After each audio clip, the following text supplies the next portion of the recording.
اعوذ باللہ من الشیطان الرجیم، بسم اللہ الرحمن الرحیم۔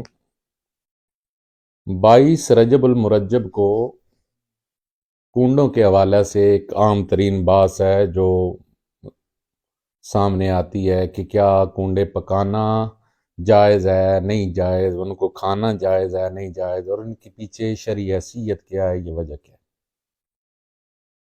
اب اس کے حوالے سے بنیادی طور پر پہلے ایک اصول اور ضابطہ سمجھ لیجئے۔ اصول اور ضابطہ یہ ہے کہ کوئی بھی چیز پکا کر کسی بھی اللہ کے بندے کے ایصال ثواب کے لیے کھلانا، یہ ایک امر مباح، جائز اور بلکہ ثواب کا کام ہے۔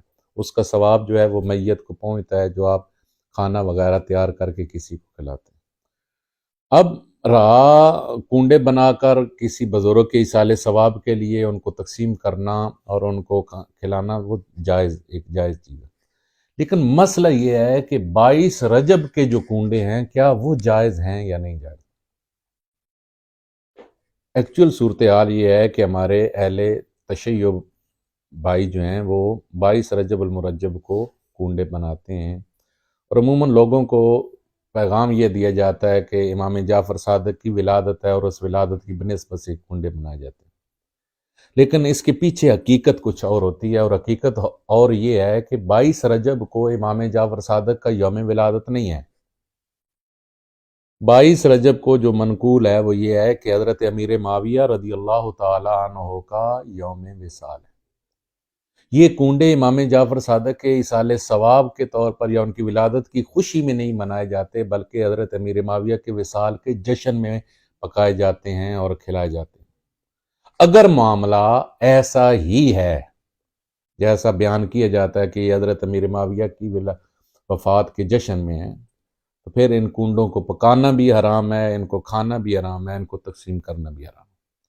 اس کی وجہ یہ ہے کہ اہل سنت کے نزدیک بالاتفاق یہ معاملہ ہے کہ حضرت امیر معاویہ رضی اللہ تعالیٰ عنہ صحابی رسول ہیں۔ اس کے اندر اہل سنت میں کسی کو کوئی اختلاف نہیں۔ اور دوسرا یہ بھی معاملہ بالاتفاق ہے کہ ساری دنیا کے غوث، کتب، علماء، مجتہدین، ائمہ کرام مل کر بھی کسی بھی صحابی رسول کے مقام و مرتبہ کو نہیں پہنچ سکتے۔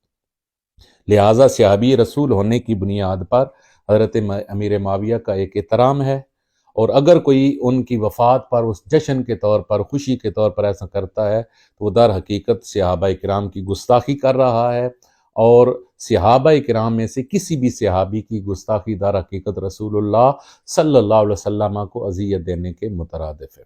اس لیے اگر تو کسی کے ایصال ثواب کے طور پر یہ چیزیں پکائی جائیں، تقسیم کی جائیں، تو پھر ان کے حوالے سے جائز ہونے میں بالکل کوئی دوسرا کلام نہیں ہے۔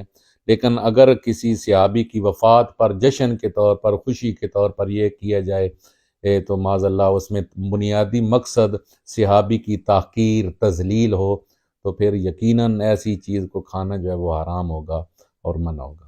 تو اس لیے ہم اہل سنت والجماعت 22 اس سے آگے پیچھے اگر کوئی کرتا ہے تو وہ درست ہے، لیکن اگر 22 رجب کو اس نسبت کی وجہ سے اہل سنت کو اس چیز سے اجتناب کرنا چاہیے، تاکہ آپ کی طرف کسی صحابی رسول کی توہین کا شائبہ بھی نہ جائے۔